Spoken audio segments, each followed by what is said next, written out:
Ah, sa ating po patuloy sa chapter 59, tayo po ay nasa verse 19. At ito po ay mensahe, no, sa pagdating ng Panginoon sa para siya ay ipahayag o ipakita ang kanyang kapangyarihan at kanyang authority, no. So, yan po, tayo po ay sama-sama manalangin. Samahan niyo po ako. Panginoon, dakila sa lahat, maraming salamat po sa sa gabing ito, sa araw na ito, sa patuloy na biyaya mo ng karunungan, buhay at kalakasan, at patuloy po naming dalangin, Panginoon, na kayo ang manguna sa gabing ito, at maraming salamat. Kami pa patuloy mong turuan at ito'y aming maipamuhay at makapagbigay ng kaluguran sa iyo. Gabayan niyo po ang family ko, ang mamasubuhay. Sa iyo ko lang po itinataas ng lahat. Sa iyo ko lang po pinagkakatiwalaan lahat, Panginoon, ang mga kapatid sa online. Sa iyo lamang po, in Jesus' name, Amen. Yan. So tayo po ay kahapon, isang araw, no? Tuesday, kahapon po ay walang devotion kasi may prayer meeting ang church. At natalakay nga po natin ang verse 17 at ang 18, no, na sinabi po doon sa 17 ay tumutukoy po ito sa pagsusuot, no, ng Diyos ng armor, no. Ang suot niya sa dibdib ay baluti ng katwiran at sa kanyang ulo naman ang helmet ng kaligtasan, paghiganti ang kanyang kasuotan at puot naman ang kanyang balabal. Sa 18, paparusahan niya ang mga kaaway ayon sa kanilang ginawa, kahit ang nasa malalayong lugar at ay kanyang gagantihan. So makikita po natin dito na ang paghihiganti ng Panginoon sa mga taong nanatiling gumagawa ng kasamaan, at ito ay makikita natin na yung baluti, no, tinukoy dito na ito po ay pamprotekta, no, especially sa puso, sa ulo, sa utak, na ito po ay sumisimbolo ng kaligtasan at katwiran, na upang mas maging nagpapakita ito ng pagiging firm or doon sa maiwasan ang kalituhan, no. At syempre ito po ay pang espiritual na suot ng Panginoong Hesus din, na sa kanyang pagbaba sa lupa ay ang parehong mga kasuotan na sinasabi ni Apostol Pablo, no, sa mga taga-Efeso upang makamit nila ang proteksyon at kaligtasan sa lahat ng aspeto ng buhay. At dito nga po, no, nais ipahiwatig na kung ang Panginoon ay haharap sa isang spiritual na digmaan, ang mga taga-Efeso rin ay haharap din sa parehong spiritual na digmaan. Pero dito po, nakita natin na nagsuot din ng helmet, no? Ito rin po ay ang pagnanais ng Panginoong Hesus na iligtas ang kanyang bayan doon sa bagong tipan, no? At ganoon din po, no, tayo ay diniscuss po dito na yung simbolismo nitong mga suot na to ay tumutukoy sa katangian ng Panginoon, no, attributes niya. At sa 18, ito po ay makapangyarihang paalaala ng matibay na pangako ng Diyos sa katarungan. At ito nga po, paparusahan niya, hahatulan niya, no, ang mga taong natiling namuhay sa kasalanan. At ito ay tumutupad sa pangako ng Diyos na harapin ang kasalanan habang nag-aalok ng pag-asa at pagtubo sa lahat ng mga bumabaling sa Kanya. Again, ito po ay pahayag ni Propeta Isaias na tutugon nga po ang Diyos at kikilos siya sa makatwiran at makatarungang paraan. Kasi nga, nakita niya na walang-wala na, no? Hindi na ipapamuhay yung katwiran at katotohanan at katarungan. That's why yung nakita niyang pagkilos. Magandang gabi, Pastor Dom, Sister Irene. Yan, salamat po at kasama ko na kayo sa pag-aaral ngayong gabi. At nakita natin na talagang siya ay nalungkot. No? Nalungkot nga siya dun sa verse 16, 15, I think 15, 16 na kaya po siya ay mamagitan, no? He will intervene at the mid, no, at sa kalagitnaan ng sitwasyon na yun, na talagang sa panahon ni Isaiah ay nakita ng Panginoon yung chaos doon sa isang lipunan na may kapabayaan na again sa panahon natin ngayon ay nangyayari din, no, dahil sa kahinaan ng leadership, no, at siyempre yung mga taong pansariling mga plano o adikain o kapakanan, kagustuhan ay ito yung nananaig, no, at yung mga nasa mga inosente at mga sumusunod ay naargabyado or nadadamay, no. So dito ay nagpapakita ito ng paghatol ng Diyos na hindi limitado sa isang grupo lamang, no, dun sa Israel, no, sa mga Israelita. Subalit ito ay umaabot din sa lahat, sa lahat, din general sa buong sanlibutan, no, yung siyempre sa lahat ng tao. Ayan. So again, isang paalaala ng verse 18 na ito ay isang malakas na pagkilos, no? At ito ay tinuturo din ito na si Jesus ay tumutupad sa pangako ng Diyos na harapin ang kasalanan habang nag-aalok ito ng pag-asa at pagtubos.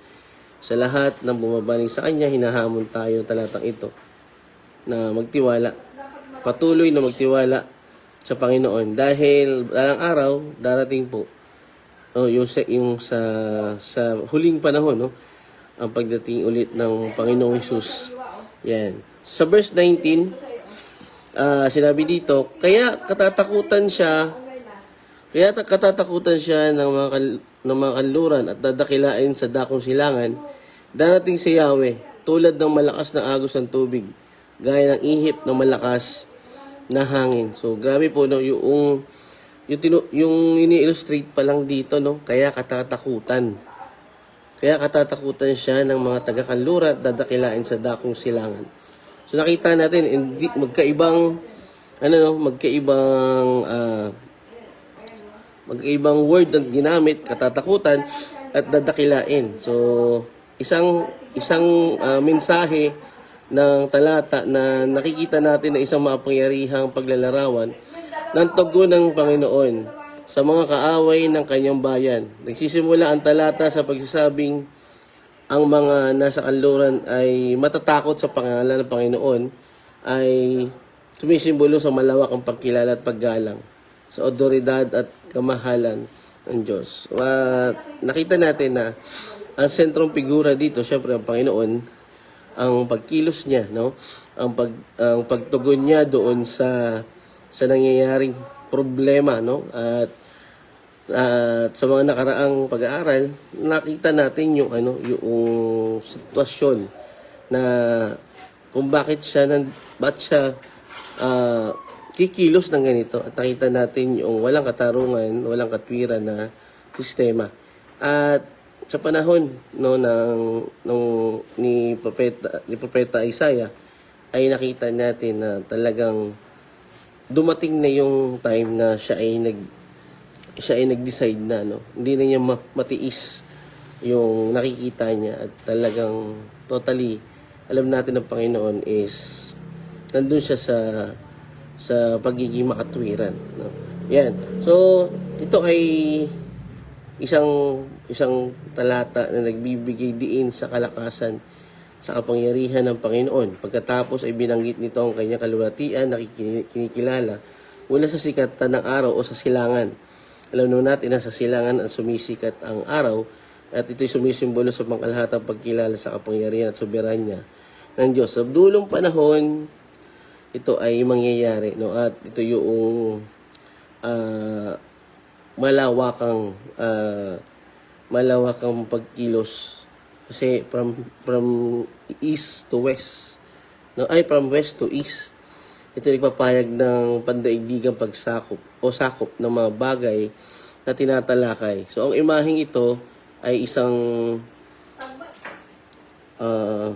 imaheng ito na buong mundo na kumikilala sa takot, na natatakot sa Panginoon, ay nagbibigay diin sa universal, no, universalidad ng otoridad ng Diyos. At ang pangunahing tema ng banal na paghukom at pagtubos sa aklat ni Isaias, ang talatang ito ay nagpapahayag ng mayaman at nagpapasiglang talata na sumasaklaw sa tatlong sa tatlong bagay.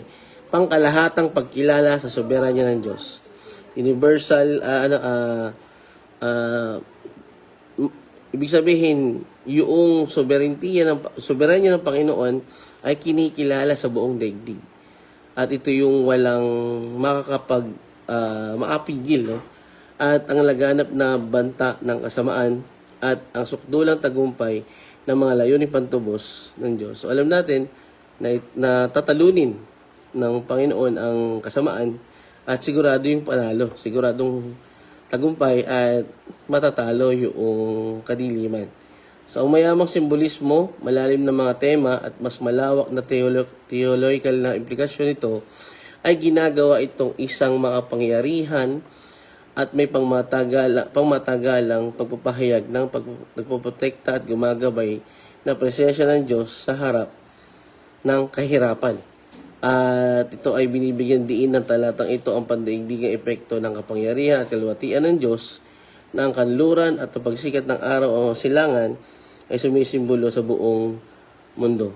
No, maalala natin yung mga verses, no, na yung pag-stretch niya ng kanyang braso o kanyang kamay ay sumisimbolo ng malawakan o yung sakop, no. Abot niya lahat, walang hindi makakaligtaan ng Panginoon, na ito ay nagpapakita ng kanyang authority, no. Nagpapakita na ang kamahalan ng Diyos ay kikilalanin sa lahat ng dako.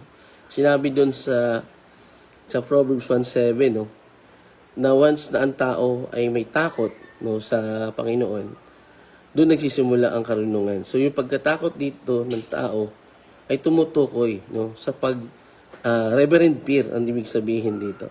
At ito ang dapat na maunawaan ng tao. Hindi yung takot na fear, no? Takot na tumutukoy sa banal na pagkatakot.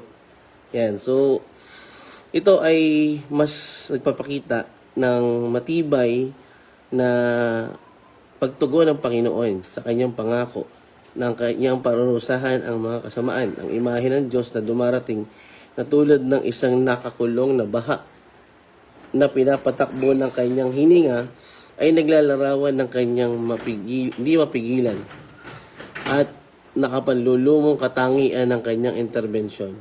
Pinapakita nito kapag kumilos ang Diyos, ang kanyang kaparian ay hindi may kakaila at nakapagpapabago.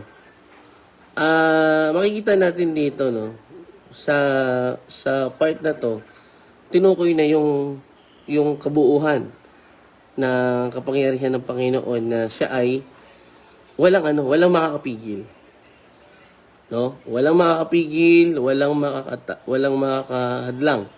At ang talata ay tumutukoy sa pangkalahatang tema ng espiritual na pakikidigma sa pagitan ng mabuti at masama at ang pangwakas na tagumpay ng Diyos laban sa kanyang mga kaaway.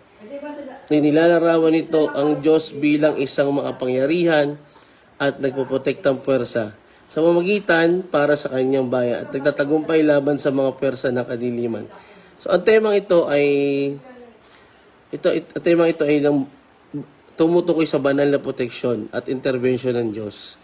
At nakita natin sa mga naunang talata, siya ay nalungkot, no? At siya ay kikilos, parurusahan. Ibig sabihin na doon po yung pagkilos ng Diyos. At nakikita natin dito na hindi natatapos yung kanyang pagmumonitor, no? Ibig sabihin, lagi siya nakahanda, no, sa kalagitnaan ng mga sitwasyon. Andun yung kanyang pakingalam. At ito nga po, no, sa dulong panahon, alam natin na babalik ang Panginoong Hesus at wala nakakaalam, no? At ito yung tinutukoy dito na yung pagkatalo ng masama, ng kasamaan at mananalo ang kabutihan. So, isang paulit-ulit na motibo sa buong aklat ng Isaiah at buong salaysay ng Biblia. Yan. So, bilang karagdagan sa agarang kontekstong ito, ang talatang ito ay nagdadala rin ng mas malawak na implikasyon sa teolohiya Itinuturo nito ang pangkalahatang pagkilala sa otoridad at kaluwatian ng Diyos, ang laganap na banta ng kasamaan at kaguluhan sa mundo, at ang pangwakas na tagumpay ng mga layunin ng Diyos na tumutubos. Ang imahe ng Diyos, mga kapatid, ay ang imahe ng Espiritu ng Panginoon ay nagtataas ng watawat laban sa kaaway, isang makapangyarihang simbolo ng banal na proteksyon at gabay. Ito ay isang pagpapakita ng proteksyon ng Panginoon laban sa kaaway at at nag-aalok ng pag-asa, no? At nakita natin yung pagbaba ng Panginoong Hesus. Ito yung pag-asa binigay at sa dulong panahon, no, para sa mga naghihintay sa kanya, andun po yung kanyang pagkuha, no, sa bawat isa. Ibig sabihin, pag-asa na katiyakan ng lahat ng mga sumusunod o may takot sa Panginoon. Tulad natin ng mga mananampalataya na tayo ay nandoon sa sitwasyon na tayo ay nandun tayo sa pagsunod sa Panginoon dahil nandun yung ating reverent fear o pagkatakot. At tayo ay nakakasiguro na yung kaligtasan o proteksyon ng Panginoon ay nananatili. At hanggang ngayon, no, nararanasan po natin. At paano pa sa dulong panahon, ito yung ating mararanasan. Yan. So, again, yan. Okay lang po. So, dito, makikita natin na may kontrobersiya sa interpretasyon, no? Sa ibang salin po, no? Sa uling bahagi ng talatang ito, ipinahayag ang ganito. Sa MBB, darating si Yahweh tulad ng malakas na agos ng tubig, gaya ng ihip ng malakas na hangin. Sinabi naman sa King James Version, when the enemy shall come in like a flood, the Spirit of the Lord shall lift up a standard against him. So makikita natin, no? Kung mapapansin nyo, may pagkakaiba. Sa MBB, ang tinutukoy ay darating si Yahweh o ang Diyos. Ito ay sinusuportahan po ng ibang version o salin ng Biblia, gaya ng ESV, NLT, NIV, BSB, NASB, LSB, at CSB at Amplified at iba pa, no? Tanging ang King James Version at New King James Version at Literal Standard Version ang nagsasabi at tumutukoy dun sa term na kaaway ang darating, no? Or enemy o adversary. So ayun po yun sa mga sa mga best Bible commentaries.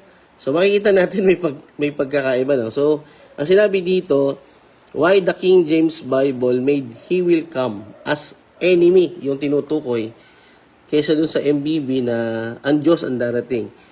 Ang version King James version, ang version ng King James ng Biblia ay nagpapakahulog yan sa pariralang siya'y darating. Sa Isaiah 59:19 bilang tumutukoy sa kaaway sa halip na sa Panginoon mismo. Ito po yung tinutukoy ng King James. No? Ang pagpapakahulugang ito ay batay sa pag-unawa ng KJV o na King James Version sa teksto sa Hebreo at sa konteksto nito. Naniniwala ang mga tagasali ng King James Version na ang tinutukoy ng siya'y darating ay ang kaaway, na sinusundan ang tulad ng ilog sa Hebreo. Ang pagpapakahulugang ito ay sinusuporta ng ilang makabagong pagsasaling Ingles na isinalin ang bersikulo sa ibang paraan. Tulad ng sapagkat siya'y darating na parang dumadaloy na ilog na itinakas ng hangin ng Panginoon. Ang pagpapakahulugan ng King James Version ay pinagtatalunan ng ibang scholar at ibang mga tagasalin. Kung saan may ilan na nagsasabi na ang tinutukoy ng siya'y darating ay dapat na Yahweh o si Yahweh o ang Panginoon. Sa halip na sa King James Version, ang tinutukoy ay kaaway. So, ang pagtatalunang ito ay nagpapakita ng kahirapan sa pagsasalin ng mga sinaunang teksto at ang kahalagaan ng pag-unawa sa konteksto at yun nga po, no, yung makikita natin na talagang very minsan lang, no, makikita natin yung pagkakaiba nito. So again, Noong panahon ni Isaiah, sa part na to, no, nakita natin yung difference. But minsan talaga makikita natin sa iba wala, no? At yun ay posibleng talagang mayroong pagkakaiba dun sa sa interpretation nila. So noong panahon ni Isaiah, ang Israel ay naharap sa mga panlabas na banta mula sa mga pangyarihang bansa at panloob na katiwalian na nag-iiwan sa kanilang spiritual na naliligaw. Alam natin na sila ay bumagsak moral, spiritual, at nakita natin na hindi na halos nakikita ng Panginoon yung katarungan at katwiran dun sa lipunan. Ito ay parehong isang pagsaway, no? Ang kabanata ay tumutukoy sa parehong isang pagsaway sa kanilang kasalanan at isang pangako ng intervention ng Diyos. Tumutukoy sa kasalanan na naglagay ng pagitan sa Diyos at ang pagkilos ng Diyos o ang banal na intervention ng Diyos ang tinutukoy sa kabanatang ito. Ang talata ay sumasalamin sa pag-asa na ang Diyos ay hindi lamang kikilos para sa kanyang bayan, kundi ipakikilala rin ang kanyang kalwatian sa maraming bansa. Okay? Ibig sabihin, in general na po ito, no? Ay naasahan nito na ang isang panahon kung kailan ang katarungan at kaligtasan ng Diyos ay lalampas sa Israel na magdadala sa buong mundo sa pagkilala ng kanyang soberanya. Alam natin na ito po ay mangyayari, no? At marami nag-aaral nito sa panahon ngayon na may magkakaibang may pagkakaibang pagkaunawa. But again, sabi nga ng mga kilala kong pastor, no, ang importante, no, is meron tayong hihintay. Yun talaga siguradong darating. At ito nga po yung pagdating ng Panginoong Jesus, no, yung muli niyang pagbabalik. Magandang gabi, Princess, sa iyong pag-join. Salamat. Yan. So, tinatampok din ng talatang ito ang universalidad ng paghahari ng Diyos, hindi lamang na tumutukoy sa Diyos ng Israel, no, kundi ang Diyos ng lahat ng bansa. Universal, no? Universal Church. Yan. At ang kanyang kalwalatian ay makikilala balang araw sa lahat ng dako ng mundo. So, binibigyan diin ng talatang ito ang kapangyarihan ng Diyos na kumilos ng may katiyakan. Sigurado, no, na lalo na sa harap ng kasalanan at kasamaan, ang kanyang pagparusa, no, ang kanyang paghatol sa mga namuhay sa kasalanan. Pinapaalala nito sa atin ang kanyang kabanalan at ang kanyang kahangahang katangian ng kanyang presensya. So, makikita natin na yung binanggit ditong hininga, no, hininga ng Panginoon ay nag-uugnay sa kapangyarihan ng Diyos sa kanyang spirito. No? Alam naman natin, ang salita ng Panginoon, ang Bible is God's breathed, no? At ito ay binibigyan diin na ang kanyang mga kilos ay nihimok ng kanyang kalooban at layunin. Sabihin, ito ay mayroong kakayanan o kapangyarihan na gawin, no, ng Panginoon ang kilos na nararapat dun sa mga tao. Yan. So, gumagamit ang talata ng geographicong referensya o geographical reference. Nakita natin no, ginamitan ng kanluran at yung silangan, yung kung saan mula sa pagsikat ng araw upang ilarawan ang pandaigdigang saklaw o yung sakop, no? Hindi lang po tumutukoy sa Israel, kundi sa buong sa maraming bansa, sa lahat ng bansa. Again, dito makikita ng lahat, no, lahat ng tao sa lahat ng dako ng bansa ang kalwalhatian ng Diyos. Ang pariralang tulad ng isang nakakulong na baha ay nagdaragdag ng dramatikong imahe na naglalarawan sa intervention ng Diyos bilang parehong makapangyarihan at hindi may iwasan. Ibig sabihin, walang makakapigil, no? Walang makakatakas dun sa pagkilos ng Panginoon sa pagparusa at paghatol. Ang pagbanggit sa hininga ng Panginoon ay nagbibigay ng personal na dimension sa kanyang kapangyarihan na nagpapakita na ang kanyang mga kilos ay hindi mekanikal, kundi may layunin at direkta. Ibig sabihin ng mechanical, hindi base sa sinabi ng tao, hindi sa base sa ayon daw sa pananampalataya ng tao, hindi. No, ayon sa mismo sa kanyang will o yung kanyang purpose, no? At ito ay direktang mangyayari. So dito sa awit 113 verse 3 sinabi, mula sa pagsikat ng araw hanggang sa lugar kung saan ito lumulubog, ang pangalan ng Panginoon ay pupurihin. At ito po ay related no, sa talatang ito na siya, yung sa silangan, siya ay pupurihin. No? Ito ay kahawig ng pandaigdigang pagkilala sa kaluwalhatian ng Diyos. Sa Habakuk 2:14, sabagat ang lupa ay mapupuno ng kaalaman sa kaluwalhatian ng Panginoon, gaya ng tubig na tumatakip sa dagat. So, pinapatibay nito ang pangkalahatang epekto ng kamahalan ng Diyos. Sa Apokalipsis 7, verses 9 to 10, inilalarawan ni Juan ang isang pangitain ng mga tao mula sa bawat bansa, tribo at wika na sumasamba sa Diyos. Tinutupad ang pangako ng pangkalahatang paggalang. Ayan, additional, routinary pala. Salamat, Pastor Dom. No? Yan, mechanical or routinary. Mechanical is tumutukoy sa makinarya. No? Yan. So, dito, kita natin na ito ay pagtupad ng pangako ng Diyos. Pagtupad ng Diyos sa kanyang pangako.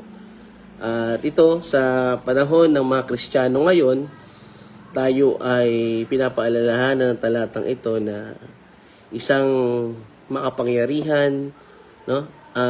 Paalala na ang kapangyarihan at kaluwalhatian ng Diyos ay hindi limitado. Ibig sabihin, hindi lang sa isang bansa, kundi doon sa sanlibutan, no? Sa lahat ng bansa. So, tinatawag nito ang mga Kristiyano na makiisa sa pandaigdigang misyon ng pagpapakilala at pagsamba sa kanyang pangalan sa lahat ng dako. Siyempre, kasama po dyan yung pag-share, no, ng ebanghelyo, especially na ito ay naghihikayat din sa mga mananampalataya na magtiwala. Kaya tayo ay patuloy na mamuhay sa pagtitiwala sa Panginoon. Yung faith, no, yung pananampalataya na mas nagtitiwala tayo sa kanyang kayang gawin, sa kanyang pangako.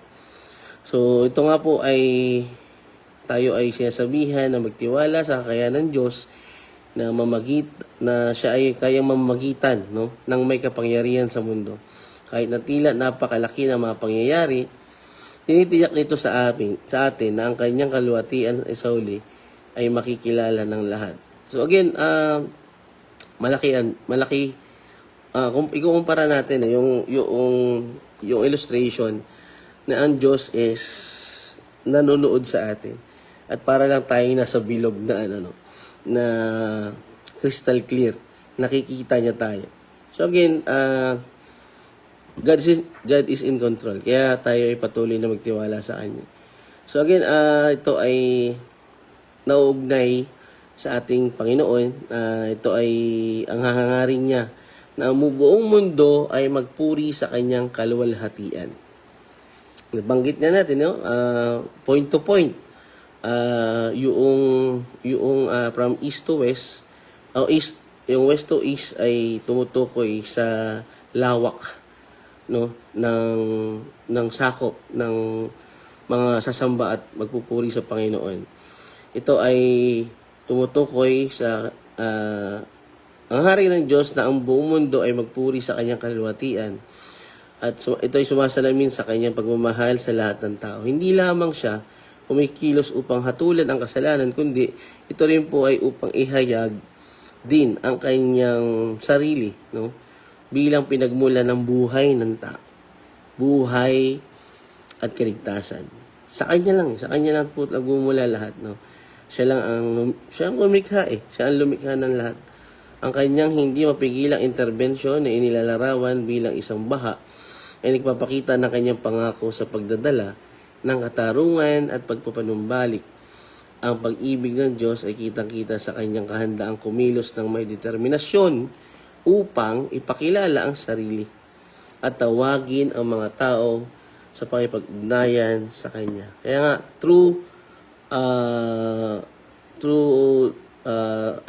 tayo, no, sa mga believers, no, through us, sa pamagitan natin is sa pagpapakilala natin sa Panginoon, no, marami ang nagkakaroon ng kaalaman, no, tungkol sa Panginoon. At dito nga, bukod sa pagdating ng Panginoon, tayo ay dapat na patuloy na ibahayag ang kanyang salita, no? At ito ay magpapakita ng malawakang pagkilala sa Panginoon. No? Ibig sabihin, hindi lang literal, no, na lugar by lugar, but tumutukoy sa lahat. As in, sa lahat po. Yan. So, again, ang talatang ito rin ay tumutukoy sa Panginoong Hesus na ang buhay, kamatayan at muling pagkabuhay ay naghahayag ng kaluwalhatian ng Diyos sa mundo. Alam natin yung natapos na gawain ng Panginoong Hesus sa krus, ayun ang mas nagpakita ng naghahayag ng kaluwalhatian ng Panginoon. So si Jesus sa sukdulang pagpapahayag ng kapangyarihan at presensya ng Diyos. Hebreo 1:3. At sa pamamagitan niya, ang kaalaman sa Diyos ay lumaganap sa lahat ng bansa. No? Nung siya ibumaba, at ito'y kanya itinuro at ipinahayag din ng mga apostol at mga disipulo. No? At dito sa atin din, no, yung kaya nga meron ding utos sa atin, no, na tayo ay maghayag ng kanyang ng katotohanan. Ang paglalarawan ng intervention ng Diyos bilang isang baha ay sumasalamin sa pangako ni Jesus na ipapadala ang banal na Espiritu. Kasama natin araw-araw na magtuturo sa atin na tayo ay gagabayan sa ating paglakad, no, sa ating pananampalataya.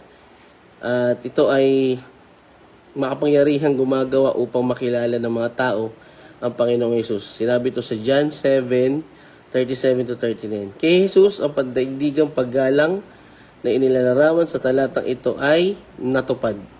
So, mga kapatid, ang talata ay patuloy na nagpapaalala sa atin na ito ay tumutukoy sa hindi mapipigilang kapangyarihan ng Diyos. Ang kanyang intervensyon na ito ay talaga namang ayon sa kanyang layunin, no? Ang kanyang pandaigdigang layunin na ipakilala ang kanyang kaluwalhatian, tinatawag tayo nito na mamuhay ng may paggalang sa kanya, magtiwala sa kanyang intervensyon, sa kanyang pagkilos, sa kanyang kapangyarihan, at makilahok sa kanyang misyon na magdala ng kaligtasan. Ito nga po yung ebanghelyo, no? At katarungan sa lahat ng tao sa pamamagitan ni Jesucristo.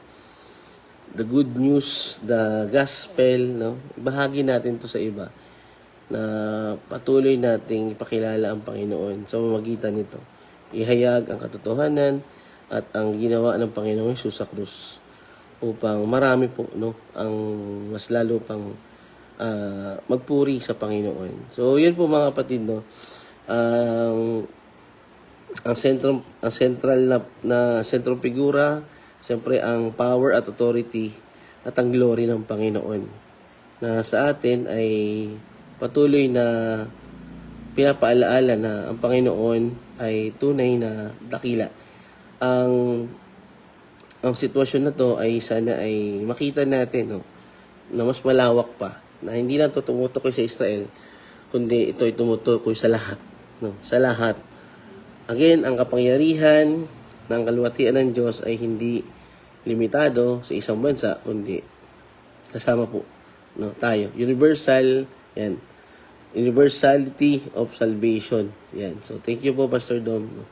So, again, sa pamamagitan ng Diyos, ang pagkilos niya ay mangyayari, no? So, again, mga kapatid, ang paggalang at takot sa Diyos ay dapat nating maipamuhay, no? At ito ay magdadala sa atin, especially yung pagpupuri natin sa Panginoon at pagkilala sa kanyang banal na authority at kaluwalhatian. So, yun po mga kapatid, dyan po muna natin tinatapos ang ating pag-aaral Bukas po, pagpatuloy po tayo sa verse 20. At sa Sabado naman ay verse 21. So, bago tayo mag-proceed by Monday sa bagong kabanata na chapter 60.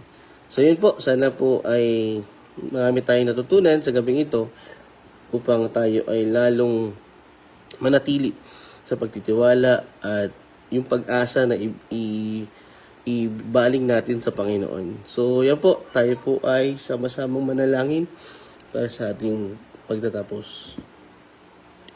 Panginoon, maraming salamat po sa napakagandang mensahe mo, Panginoon, sa amin ng iyong banal na authority, banal na otoridad, iyong kaluwatian, ay iyong papahayag sa amin. Although, ito po ay aming nararanasan na Panginoon sa iyong pagkilos sa buhay namin.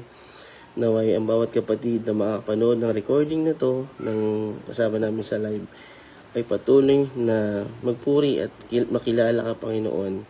Samahan niyo po kami sa pagpapahayag ng Ebanghelyo sa ibang mga tao, Panginoon, na kami ay patuloy mong gamitin na instrumento upang ito ay maiparating sa iba. At mas lalo kang mapakilala at maitaas, Panginoon, ang pangalan mo.